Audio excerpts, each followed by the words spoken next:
Abangan sa Congress News. Committee on Public Accounts Chairperson Terry Didon nais bigyang linaw kung si Batangas Representative Leandro Leviste pa rin ang may-ari ng isang kumpanya na pinatawan ng penalty ng Department of Energy dahil sa umano'y kapabayaan. Ilang residente ng District 1 ng Capiz na may kapansanan nakatanggap ng wheelchair mula kay Representative Howard Ginto. Committee on Public Accounts Chairperson Terry Didon, walang nakikitang sapat na basihan para sa impeachment laban sa Pangulo. At FPJ Panday Bayanihan Party List Representative Brian Polla Manzares naghatid ng munting regalo sa mga residente ng ilang barangay sa Tondo.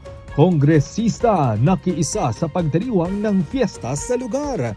Tutukan lahat ng yan mamayang alas 5:30 ng hapon dito lang sa Congress TV at IBC.